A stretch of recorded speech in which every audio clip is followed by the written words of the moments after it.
درود پاک سے متعلق اور بڑا ہی امپورٹنٹ بیان، بڑا امپورٹنٹ. انشاءاللہ اگر آپ نے توجہ کے ساتھ سنا اور اس پر عمل کیا، ساری زندگی آپ کو اس بیان کی برکتیں ملتی رہیں، ساری زندگی انشاءاللہ. اور جو طریقہ بتاؤں گا درود پاک پڑھنے کا اور جو درود پاک بتاؤں گا، اللہ نے چاہا روحانیت کی رائے ہموار ہو گئی، روحانی ترقی کی رائے ہموار ہو گئی، اور وہ کچھ ملے گا کہ جس کا آپ تصور بھی نہیں کر سکتے. میں آپ کو پڑھنے کا خاص طریقہ بتاتا ہوں. ایک ہے عوام کا طریقہ، اب اس کو توجہ کے ساتھ سنیے گا. یہ درود ابراہیمی پڑھنے کا وہ خاص طریقہ بتا رہا ہوں کہ یہ میرے سینے کا راز ہے. یہ وہ خاص علم ہے، وہ عظیم علم ہے کہ جو اللہ تعالیٰ نے مجھے عطا فرمایا. اور جب میں نے الحمدللہ سوشل میڈیا پر بیٹھ کر جب لوگوں کو بتایا تو بڑی بڑی شخصیات نے اس طریقے کو سنا اور انہوں نے کہا جناب کہ جب سے اس طریقے کے مطابق ہم نے درود ابراہیمی پڑھا ہے اب تو آنکھوں سے اشک جاری ہوتے، اب تو ہر وقت نگاہوں کے سامنے مدینہ شریف ہوتا ہے، اب تو ہر وقت بیت اللہ شریف کے نظارے ہوتے ہیں، اب تو ہر وقت ہماری آنکھوں کے سامنے مقام ابراہیم ہوتا ہے، اب تو الحمدللہ خود کو ہر وقت مواجہ شریف کے سامنے تصور کرتے ہیں. اور میرا کہنا یہ ہے کہ سخت سے سخت دل شخص بھی اگر اس طریقے کے مطابق درود ابراہیمی پڑھے گا تو اس کی آنکھوں سے بھی آنسو جاری ہو جائیں گے اور اس کا جو دل ہے وہ حضور کی محبت اور حضور کے عشق میں بے قرار ہو جائے. تو یہ وہ خاص راز ہے کہ جو راز میں آپ کی طرف منتقل کرنے لگا ہوں، بلکہ یہ وہ خاص فیض ہے کہ جو فیض میں آپ کی طرف منتقل کرنے لگا ہوں. توجہ کے ساتھ آپ نے اس طریقے کو سننا ہے اور پھر اس پر عمل کرنا ہے. انشاءاللہ پھر دیکھیں گے کیسے برکات آپ کو ملتی ہے. دیکھیں درود ابراہیمی پڑھنے والے دو طرح کے ہوتے ہیں.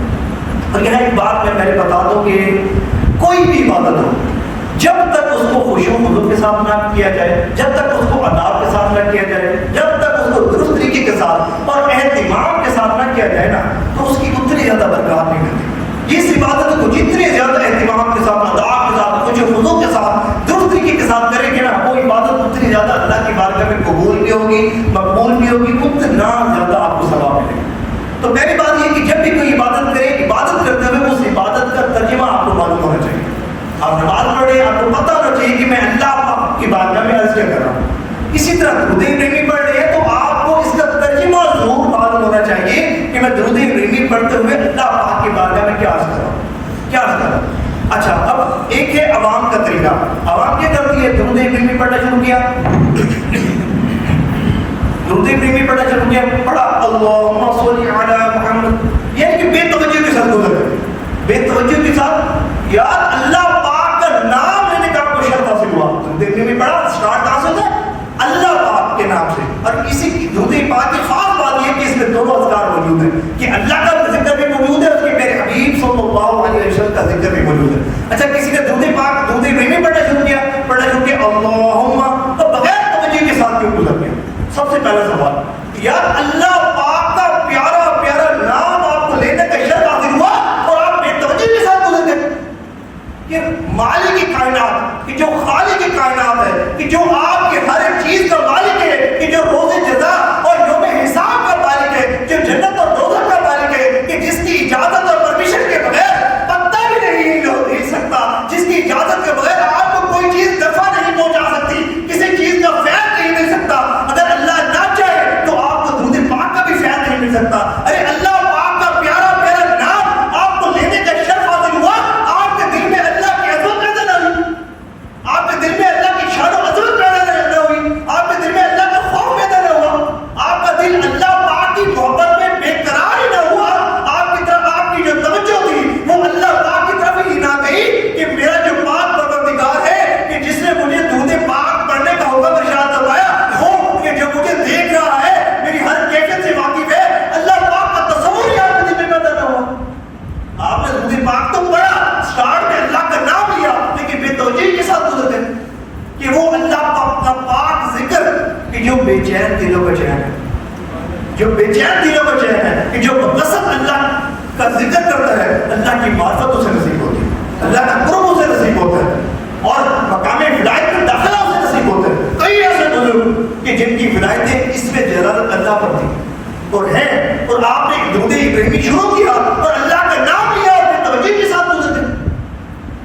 یہ درست طریقہ نہیں ہے. آپ نے درود ابراہیمی پڑھنے اسٹارٹ میں اللہ کا نام لیں، آپ کا جو دل ہے وہ اللہ پاک کی محبت سے لبریز ہو جائے اور دل خوشی سے پھول جائے کہ مجھے اپنے پاک پروردگار کا نام لینے کا شرف ہے، جو میرا مالک ہے، جو میرا خالق ہے۔ تو یہ چیز آپ نے یہ مس نہیں کرنی، یہ چیز سکپ نہیں کرنی۔ اسٹارٹ میں جب بھی پڑھنا شروع کریں اللہ پاک کا نام لیں، ادب کے ساتھ، محبت کے ساتھ، خوشی و خضوع کے ساتھ، اور جھوم کر اور سینہ چوڑا ہو جانا چاہیے کہ مجھے اللہ پاک کا نام لینے کا شرف ہے۔ دل میں جو ہے اللہ کی محبت، اللہ کا خوف پیدا ہونا چاہیے۔ یہ اسٹارٹ ہے، یہ اسٹارٹ ہے۔ اچھا پھر ہم آگے بڑھتے ہیں۔ آپ آگے بڑھیں، آپ نے پڑھا اللہم صلی علی محمد وعلی، اچھا یہاں لوگ کیا غلطی کرتے ہیں؟ اکثر لوگ اللہم صلی علی محمد، یہ کی گزر ہے او بھائی نبی پاک علیہ السلام کا نام نامی، اس میں گرامی آپ کو پڑھنے کے شرف حاصل ہوئے۔ اللہ پاک کے بعد جن کا مقام و مرتبہ سب سے زیادہ ہے وہ ہمارے آقا علیہ السلام ہے، جن کی شان و عظمت اللہ پاک کے بعد ہے وہ ہمارے آقا علیہ السلام ہے، اور آپ نے حضور کا نام نامی اس میں گرامی آپ کو لینے کا شرف حاصل ہوا، اور آپ کی توجہ ہی حضور کی طرف رکھ گئی، آپ نے حضور کا تصور ہی نہیں کیا، آپ کے دل میں حضور کی محبت ہی پیدا نہ ہوئی تو کیا مزہ ہے؟ آپ کے دل میں آپ کا جو دل ہے وہ حضور کی محبت میں بے قرار ہی نہ ہوا تو کیا مزہ ہے؟ آپ درود پاک پڑھ رہے ہیں، حضور کی توجہ کے لیے پڑھ رہے ہیں، مجھے یہ بتائیں کہ جن کو تصور میں ہی نہیں لائیں گے تو مجھے یہ بتائیں کیسے ان کی توجہ آپ کو نصیب ہوگی، کیسے پھر آپ کو ان کا قرب نصیب ہوگا؟ آپ نے حضور کا نام لیا اور آپ کا جو دل ہے وہ حضور کی محبت سے بے قرار ہی نہیں ہو، حضور کے اسم مبارک کی جو مٹھاس ہے وہ آپ کے لبوں پر ہی محسوس نہیں ہوئی، حضور کے نام کی جو شیرینی ہے وہ آپ کے دل میں محسوس نہیں ہوئی، آپ کا کلیجہ ٹھنڈا کیوں نہیں ہوا کہ جب آپ نے حضور کا نام لیا؟ آپ کی روح میں حضور کے نام کی پاکیزگی، طہارت اور مٹھاس کیوں پیدا نہیں ہوئی؟ آپ حضور کی محبت اور حضور کی عشق میں ڈوب کیوں نہیں گئے؟ آپ حضور کے تصور میں ڈوب کیوں نہیں گئے؟ آپ کے دل جو ہے وہ حضور کی محبت سے لبریز کیوں نہیں ہو گیا کہ جب آپ نے حضور کا نام لیا؟ ہونا تو یہ چاہیے تھا کہ جیسے ہی حضور کا نام اس میں گرامی آپ کو پڑھنے کا شرف حاصل ہوا تھا، آپ کا سر بعد میں جھکتا، پہلے آپ کا دل جھک جانا چاہیے۔ آپ نے حضور کا نام لیا، پڑھنے کا شرف حاصل کی ہوا اور اتنی بڑی سعادت نصیب ہوئی اور آپ ایک توجہ کے ساتھ گزر گئے۔ یہ کام نہیں کرنا، حضور کا نام ادب کے ساتھ، محبت کے ساتھ سینہ چوڑا ہو جانا چاہیے کہ مجھے اپنے آقا صلی اللہ علیہ وسلم کا ذکر کرنے کے شرف حاصل ہے۔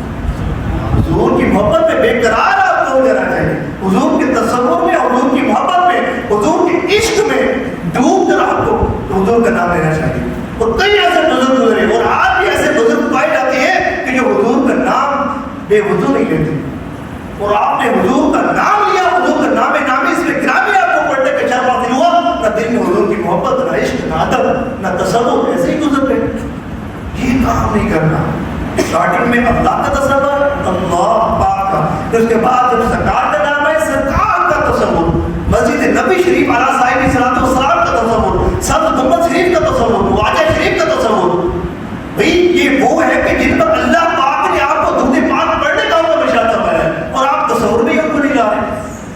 یہ عوام کا طریقہ ہے، اب آپ خواص بننے لگے تو آپ نے یہ غلطی نہیں کرنی۔ حضور کا جب ذکر کر رہے ہیں، حضور کی عشق میں، حضور کی محبت میں ڈوب کر کرنا۔ اچھا اب آپ آگے بڑھتے ہیں، اب آپ نے پڑھا اللہم صلی علی محمد وعلی آل محمد۔ اب آپ اس میں کیا ہے ترجمہ کیا بنا کہ یا اللہ پاک اپنے حبیب صلی اللہ علیہ وآلہ وسلم پر رحمت نازل فرما اور آپ کی آل پر رحمت نازل فرما۔ اب یہاں کیا تصور ہوگا اور حضور کی آل سے کیا مراد ہے؟ دیکھیں اس میں علماء کے ڈیفرنٹ اقوال ہیں۔ بعض فرماتے ہیں کہ اس سے آپ کے اولاد مراد ہے، بعض فرماتے ہیں کہ اس سے مراد جو آل ہے اس سے مراد آپ کے قرابت دار ہیں جن پر اللہ نے صدقہ حرام فرمایا، اور بعض فرماتے ہیں کہ اس سے متعلق آپ کی تمام امت ہے۔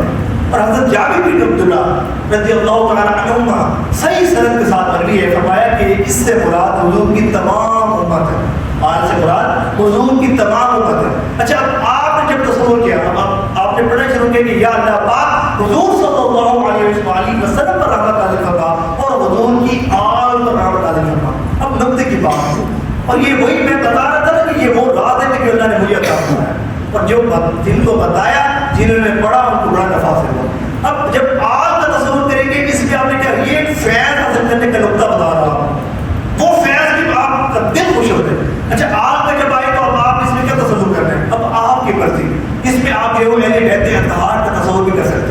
یعنی کہ یا اللہ پاک حضور صلی اللہ علیہ وسلم پر بھی رحمت نازل فرما اور حضور کے صدقے اور وسیلے سے اہل بیت اطہار پر بھی رحمت نازل.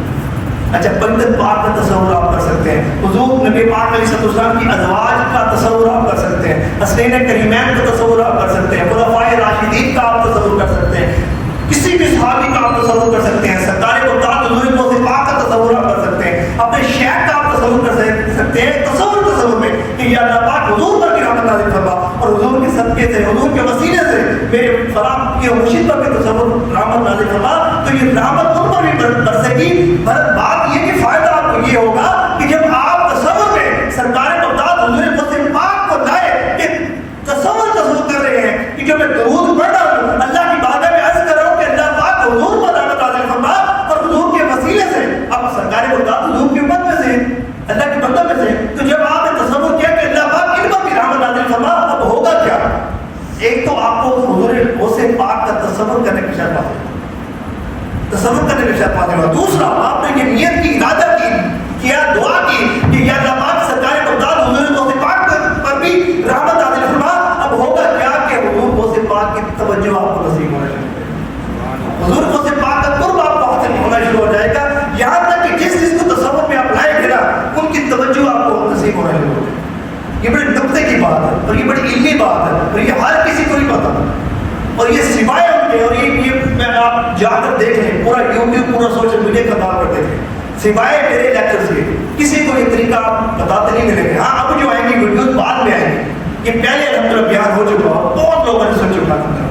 اچھا پھر اس کے بعد آپ نے کیا, آپ نے یہ تصور کیا آج بات کا. اچھا یہاں یہ بھی تصور کر سکتے ہیں کہ آپ کے کوئی مرحومین ہیں, آپ تصور کریں کہ یا اللہ پاک حضور کے صدقے اور وسیلے سے ان پر بھی رحمت نازل فرما, ان کو قبروں پر اللہ کریم ان کی قبروں پر رحمت نازل فرمائے, ان کو قبروں میں سکون اور چین نصیب ہو. اچھا اسی طرح کوئی آپ کا گھریلو کوئی بھائی بیمار ہے, بہن بیمار ہے, والدین بیمار ہے, یا کوئی بری عادت میں مبتلا ہے, کسی کی وجہ سے آپ پریشان ہیں, تو آپ اس کا تصور بھی کر سکتے ہیں کہ یا اللہ پاک حضور پر رحمت نازل فرما اور حضور کے صدقے اور وسیلے سے اس پر بھی رحمت نازل فرما. حضور کی امت میں سے یہ ہے نا وہ بھی, تو اس پر بھی اللہ کریم کی رحمت برسے گی انشاءاللہ. آپ اس کی بینیفٹ دیکھیں گے. بس تصور جمانے کی بات ہے. اچھا اب آپ پڑھتے گئے اللہم صلی علی, پڑھتے پڑھتے آپ پہنچے انک حمید مجید, کہ بے شک تمام تعریفوں کے لائق تیری ذات ہے اور تو بہت عظمت اور بزرگی والا ہے. یہ ترجمہ ہو اللہ کا, بے شک تو حمید تمام تعریفوں کے لائق اور مجید سب سے عظمت اور بزرگی والا تو ہے. اب ہم اللہ کے بارے میں یہ عرض کرتے ہیں, اب ہم اللہ پاک کو کیا کہہ رہے ہیں کہ تمام تعریفیں مولا تیرے لیے, تمام بزرگی تیرے لیے, تمام حمد تیرے لیے مولا, سب تعریفیں تیرے لیے ہیں اور تمام تعریفوں کے لائق تیری ذات ہے. اب اس کا ہوگا کیا کہ جب آپ نے اللہ پاک کی بارگاہ میں یہ عرض کیا نا, تو اللہ پاک فرشتوں کی محفل میں آپ پر فخر کرے. اور پھر دوسری بات یہ کہ جو اللہ پاک کو پاکیزہ ناموں سے پکارے, عظمت والے ناموں سے پکارے اور اللہ پاک کی تعریف بیان کرے گا, تو اللہ پاک لوگوں میں اسے قابل تعریف بنا دے گا, لوگوں میں اسے قابل رشک بنا دے گا, قابل تعظیم بنا دے گا. اور پھر جو اللہ پاک کو عظمت والے ناموں سے پکارے کہ کہے کہ انک حمید مجید, کہ تمام عظمت تمام بزرگی تیرے لیے ہے مولا, تو جو درود ابراہیمی پڑھتا ہے اور یہ اس طرح سوچتا ہے, تصور کرتا ہے, تو فائدہ یہ ہوگا کہ اللہ پاک لوگوں میں آپ کو قابل تعظیم کرا دے. لیکن یہی نقطہ ہے کہ جو درود ابراہیمی پڑھتا ہے نا, تو اس میں خاص ورڈ انک حمید مجید, اس کی برکات اس کو ملتی ہے کہ لوگ جو ہے اس کی عزت کرنا شروع کر دیتے ہیں, اس کی تعظیم کرنا شروع کر دیتے ہیں, اس کے ساتھ بڑے اچھے طریقے کے ساتھ پیش آنا شروع کر دیتے ہیں. اور جو وہ شخص کہ برے سے برا شخص ہو وہ قابل تعریف بن جاتا ہے. یہی تو خاص بات ہے درود ابراہیمی کی کہ جو اس کو کثرت سے پڑھتا ہے, جتنا مرضی بدبخت سے بدبخت شخص ہو, اللہ کریم کی رحمت سے ہی خوش بخت ہو جاتا ہے, خوش نصیب ہو جاتا ہے, اور قابل رشک اور قابل تعظیم لوگوں میں ہوتے شمار ہونے لگتے ہیں. ایسے لوگ کہ جن کو لوگ منہ نہ لگائیں اور ان کی تذلیل کریں اور ان کی بےزتی کریں, وہ درود ابراہیمی پڑھنا شروع کرتے ہیں. دیکھیں کیسے اللہ کریم عزتوں سے ہمارا پانا. یہ درود ابراہیمی کی خاص بات ہے کہ یہ اپنے پڑھنے والوں کو قابل تعظیم بنا, قابل رشک بنا, بدبخت سے خوش نصیب بنا. اچھا آپ پڑھتے گئے ٹائم کلوز ہے. اچھا اب پڑھتے گئے آپ نے اللہم بارک علی محمد, اس طرح پڑھتے انک حمید مجید. اب جو ہے وہ آپ نے کیا کرنا ہے, اب بڑی اہم بات, اور یہ بڑی سننے کی بات اور یہ بڑی عمل والی بات ہے. دیکھیے آپ نے درود ابراہیمی پڑھ لیا, جو تاکیدی ہے، فرمایا نا کہ یا ایھا الذین آمنوا صلوا علیہ وسلموا تسلیما. اب صلو سے مراد ہے درود بھیجنے کا حکم، وسلم سے مراد ہے سلام بھیجنے کا حکم، اور تسلیمہ سے مراد ہے کہ خوب خوب سلام بھیجو. آپ نے سلو کہ ایک حکم پر تو عمل کر لیا، اللہ پاک کی رحمتوں کے حقدار بن گئے. اب آپ کو حضور کی توجہ کا حقدار بننا ہے، حضور کی توجہ کا حقدار بننا ہے، اور اب جو ہے وہ حضور کی نگاہوں میں آپ نے آ جانا ہے. اب اللہ پاک کے ایک حکم پر عمل ہو گیا، اب دوسرا تاکیدی حکم وہ یہ کہ میرے حبیب پر سلام بھی پیش کرو، میری بارگاہ میں سلام بھی پیش کرو. اب آپ نے اس تسلیمہ تسلیم و تسلیمہ پر عمل کرنا ہے کہ خوب سلام بھیجو. اب آپ کیا کریں گے؟ درود ابراہیمی پڑھ لیا، اب آپ نے سلام پیش کرنا ہے. اب بڑی اہم بات، اب جو ہے وہ آپ اپنی آنکھیں بند کریں گے. ویسے تو درود ابراہیمی بھی آپ آنکھیں بند کر کے پڑھیں تو بڑا فائدہ ہوگا. حضور فرماتے ہیں کہ درود پاک مراقب ہو کے پڑھو. کس طرح پڑھو؟ مراقب ہو کر. کہ درود پاک ہے ہی ایسی عبادت کے تصور والی، تصور جماعت اور حضور کی محبت اور حضور کے تصور میں ڈوب کر پڑھنے والی یہ عبادت ہے ہی ایسی اتنی خاص ہے کہ درود پاک مراقب ہو کر پڑھنا چاہیے. لیکن آپ نے درود ابراہیمی پڑھا، پھر اس کے بعد آپ سلام پیش کر رہے ہیں. اب کیا کریں گے؟ اب جو وہ اپنی آنکھوں کو بند کر دیں گے.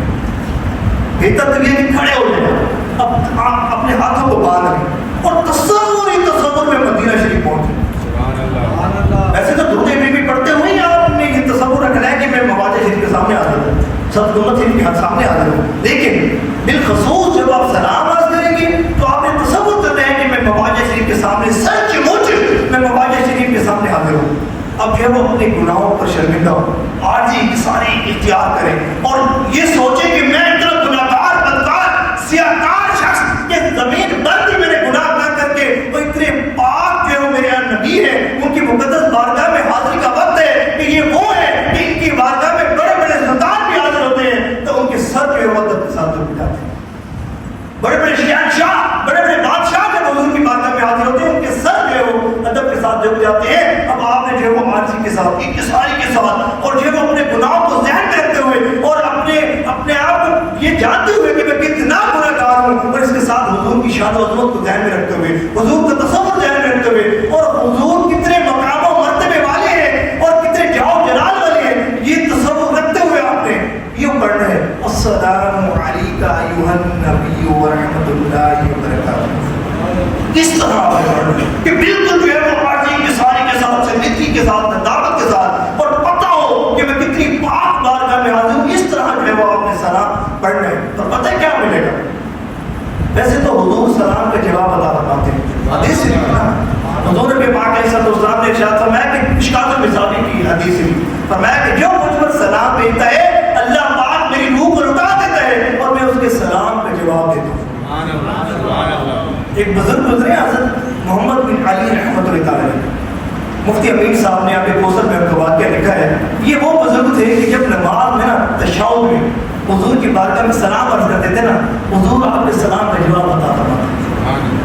کتنی بڑی بات. اچھا بعض وقت جو وہ آپ تشہد میں نا بار بار سلام کی تکرار کرتے، کس لیے کہ حضور کیا بات ہے کہ ہم یہ دیکھتے ہیں کہ آپ تشہد میں بعض اوقات بار بار سلام کی تکرار کرتے ہیں، تو فرمایا بات اصل یہ ہے کہ جب تک میں حضور سے سلام کا جواب نہ لے لوں میں آگے نہیں بڑھتا. مجھے یہ بتاؤ آپ نے حضور کی بارگاہ میں عاجزی کی ساری کے ساتھ سلام پیش کیا، ایک مرتبہ بھی جواب آ گیا تو جواب تو آتا ہے، ہمارے کان اس قابل نہیں کہ اس جواب کو سن سکیں. جواب تو آتا ہے لیکن مجھے یہ بتاؤ ایک مرتبہ بھی جواب آ گیا تو جتنے بھی بگڑے کام سب صبر سبحان اللہ. ایک میٹھی نظر حضور کی پڑ گئی، سارے بیڑے پار ہو جائیں گے، سب کچھ کھڑا ہو جائے گا اور سب جو ہے مشکلات آسان ہو جائیں گی. تو جب آپ سلام عرض کریں حضور کی بارگاہ میں ایسے کہ آپ جو ہے وہ اپنی آنکھوں سے جاری ہے اور ندامت سنجیدگی کے ساتھ حضور کی بارگاہ میں عاجزانہ اور جو ہے وہ موتیبانہ جو ہے آپ کھڑے ہیں اور سلام عرض کر رہے ہیں. اور یہ کیفیت ہے، یہ تصور ہے کہ میرے آقا میرے سامنے رونق افروز ہیں اور میرا پڑھا کیا سلام عرض سن بھی رہے ہیں اور مجھے دیکھ بھی رہے ہیں.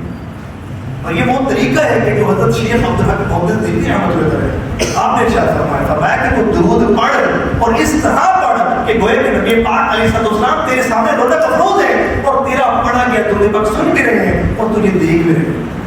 تو یہ تصور ہو، یہ کیفیت ہو، 100% یقین ہو کہ میں مواجہ شریف کے سامنے آتے ہوں. جب یہ تصور ہوگا اس طرح سلام عرض کر کے پھر دیکھیں کتنا کتنا نمازیں رہتے ہیں. پھر آپ جو عرضیاں پیش کریں, سلام پڑھ لیے پھر عرضیاں پیش کریں حضور کی بارگاہ میں, وہ کیفیت بنے گی نا, آپ کر کے دیکھیے گا کتنا مزہ آتا ہے. پھر اس کے بعد آپ نے کیا عرض کرنا ہے, یوں پڑھنا ہے انا فی جاہی رسول اللہ صلی اللہ علیہ وسلم. اس کا ترجمہ یہ ہے کہ میں نبی پاک علیہ السلام کی مقدس بارگاہ میں حاضر ہوں. اس کا ترجمہ یہ ہے, سلام عرض کر لیا اور پھر اس کے بعد جو انا فی جاہی رسول اللہ صلی اللہ علیہ وسلم. یہ وہ چیزیں ہیں کہ بند جو جن کی روحانیت تندلی کا شکار ہوتی ہے نا, ایک عرصے سے روحانیت رکی ہوتی ہے, روحانی پرواز شروع ہو جاتی ہے, روحانی ترقی شروع ہو جاتی ہے, اور وہ توجہ اور وہ قرب خاص عظیم ہوتا ہے کہ بندہ سوچ بھی نہیں سکتا. اگر کوئی یہ ادبی جملہ نہ پڑھ سکے تو یوں عرض کرے کہ میں آپ صلی اللہ علیہ وسلم کی بارگاہ میں حاضر ہوں. آپ پڑھیں گے نا, دیکھیں کیسے آنکھوں سے آنسو جاری ہوتے ہیں.